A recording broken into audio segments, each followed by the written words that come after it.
Šiam trejybės sekmadieniui paklausykime šventojo rašto žodžių iš laiško romiečiams.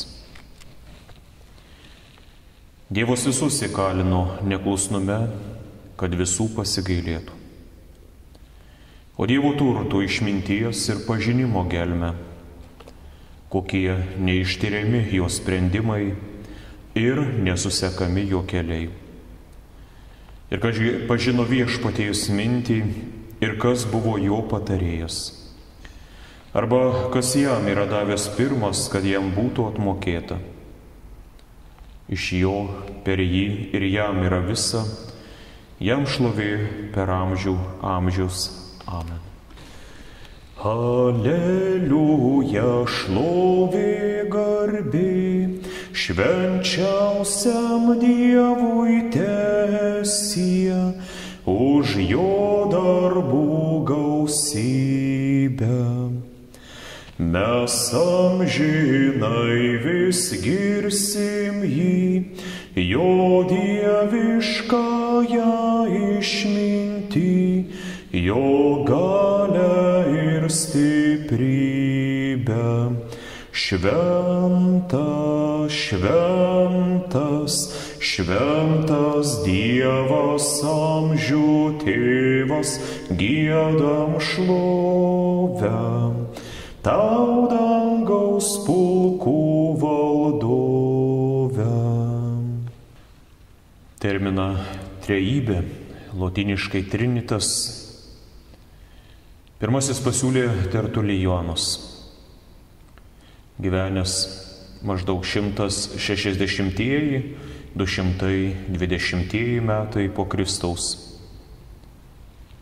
Taip jis norėjo parodyti, kad yra trys dieviški asmenys, bet kartu tai yra viena dievybė, o ne kokie nors trys atskiri dievai.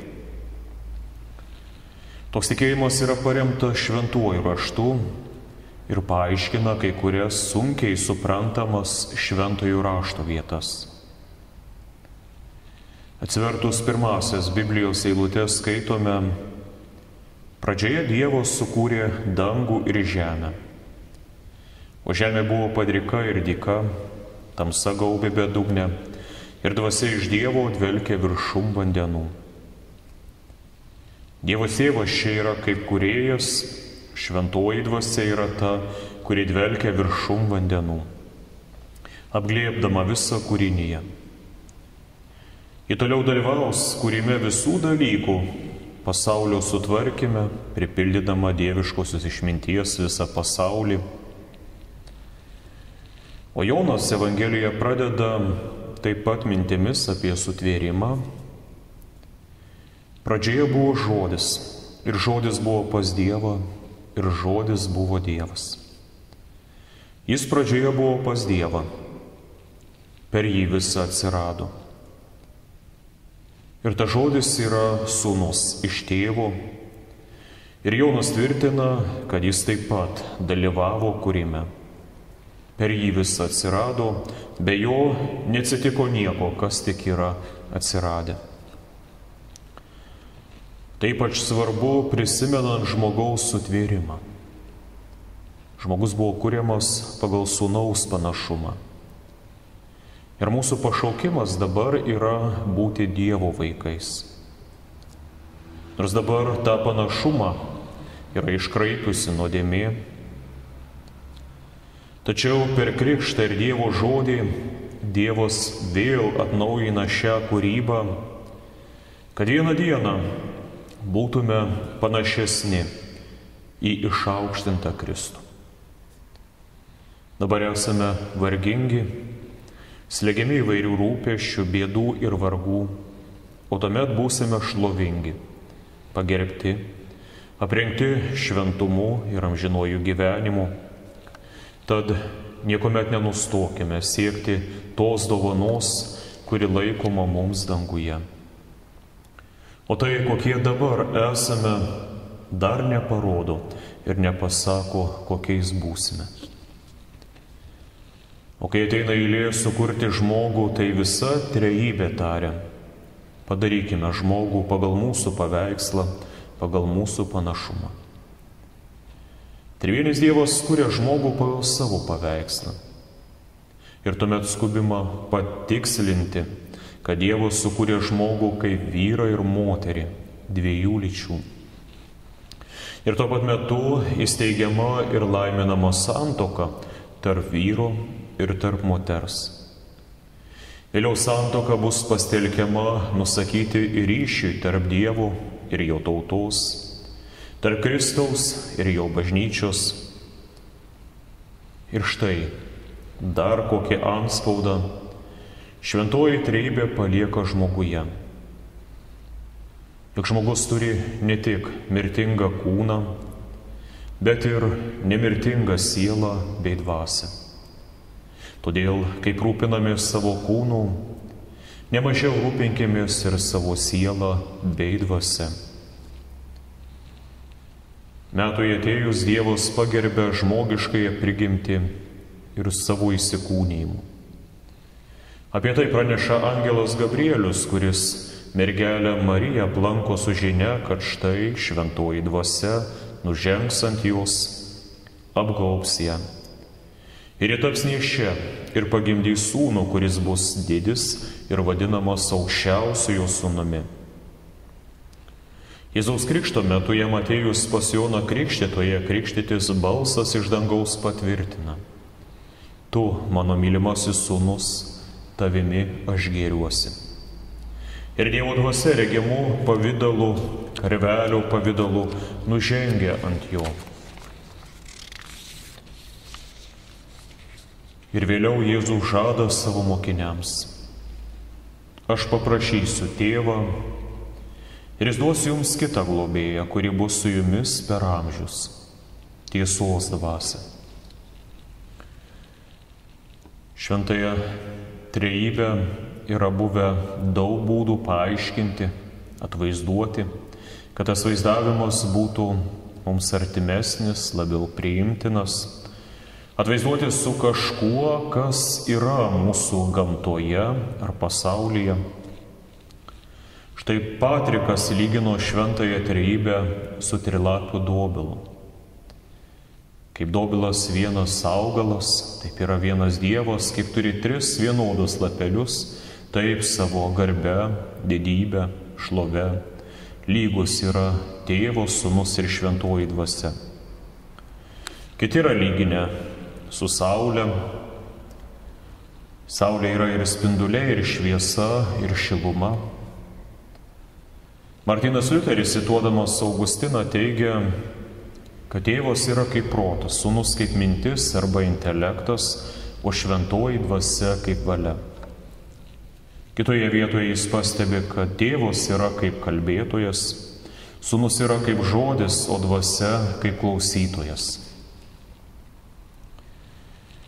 Pasakojama, kad vyskupas Augustinas iš Hipono labai troško aiškiai suprasti, kas yra šventoji trejybė, kad galėtų paprastai paaiškinti tikintiesiems. Jis išėjo pasivaikščioti, mąstydamas apie tai, kas galėtų jam taip geriausiai padėti suprasti. Mintise jis vis kartojo: yra vienas Dievas. Bet kartu tai yra trys asmenys. Trys asmenys, bet ne trys dievai. Trys asmenys, bet vienas Dievas. Kaip tai išvis įmanoma būtų paaiškinti, kad net mano protas nėra pajėgus to suvokti. Tuomet jis pamatė paplūdimyje žaidžiantį mažą berniuką, kuris visai savęs nevargino tokiais sudėtingais klausimais ir atrodė visai laimingas.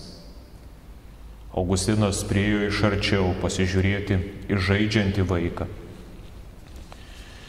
Jis pastebėjo, kaip vaikas išsikasė duobę.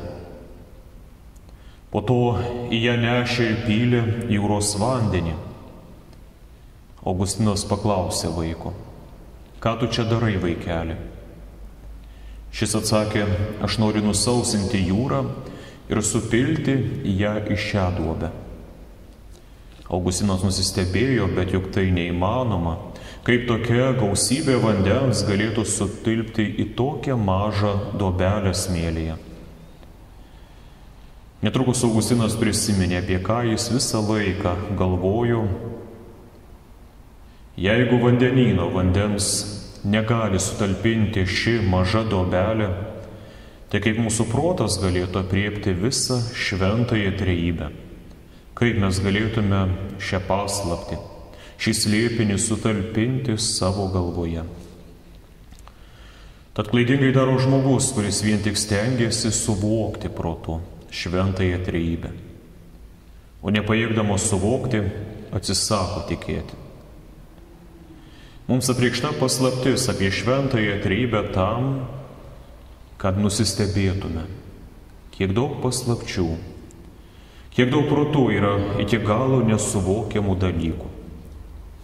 Mums apreikšta paslaptis apie trejybę, kad tikėtume ir tikėdami garbintume vieną Dievą, kaip Tėvą, Sūnų ir Šventąją Dvasią. Tad šiandieną mąstome ir pagerbėme Šventąją Trejybę, Tėvą, Sūnų ir Šventąją Dvasią. O kartu prisiminkime, kad pasaulyje yra ir nešventa trejybė. Ir kokia ji? Pirmasis narys šios nešventos trejybės tai yra šis pasaulis, pilnas karų, maištaujantis prieš Dievą, pasidarius nuodėmiai. Ir nestebėkime, kad pasaulis tikinčiųjų nesupras arba nekęs, šaipysis iš to, kas yra šventa. Antrasis nešventos trejybės narys tai yra mūsų kūnas. Taip sunkiai pažeistos nuodėmės ir įgimtosios ir mūsų pačių nuodėmių naštos. Ir mūsų kūnas dažnai tampa dideliu mūsų priešu. Protas, valia norėtų šventėti, bet štai kūnas tarsi inkaras traukia žemyn. Ir galiausiai niekuomet nepamirškime, kad šiame pasaulyje yra ir piktoji dvasia arba velnias, didžiausias mūsų sielos ir kūno priešas, kuris trokšta tavo pražūties. Tačiau yra ir krikščioniškojo gyvenimo trejybė, kurių dalykų mes turėtume niekuomet nepamiršti, siekti savo gyvenime. Pirmiausiai, tos pirmasis trejybės narys tai yra tikėjimas. Ir mes prisimename, kad turime išlaikyti tikėjimą iki galo, kad galėtume patikti Dievui. Ir tikėjimas Kristumi mums suskaitomas teisumu. Antroji tos trejybės dalis tai yra viltis. Kad ir kaip būtų sunku, nepraraskite vilties, išlaikykite viltį. O ta viltis yra stiprinama Dievo žodžiu ir juo palaikoma. Ir galiausiai yra meilė. Nepamirškime, kad Dievas yra meilė. Ir kad mes esame pašaukti mylėti Dievą ir mylėti artimą, daryti gerą iš tos meilės artimui, nes gerų darbų, gerų dalykų reikia pirmiausiai ne Dievui, bet mūsų artimui. Ir pabaigai dar noriu pasidalinti vieną Martyno Liuterio mintimi, kad kilniausias ir didžiausias darbas bei pati svarbiausia tarnystė, kurią krikščionis gali atlikti Dievui žemėje, yra per šventąją Evangeliją atvesti kitus žmonės, ypač tuos, kurie mums patikėti į Dievo pažinimą. Tai yra į trivienio Dievo pažinimą. Tėvo, Sūnaus ir Šventosios Dvasios, vieno tikro Dievo pilno didybės ir šlovės. Per Jėzų Kristų mūsų viešpatį. Amen. Pagarbintas teesie pasaulio sutvėrėjas, gyvybė ir šviesa, meilingasis gynėjas, jo meilė amžina, nuo pat mažų dienų man gausiai atsiunčia malonės dovanų. Pagarbintas tesie, liaupsės didžiosis vertas, savojoj būtyje, jis šventas, šventas, šventas, trejybės Dievas mūs, gyvybė ir šviesa, ir Tėvas, ir Sūnus, ir Šventoji Dvasia.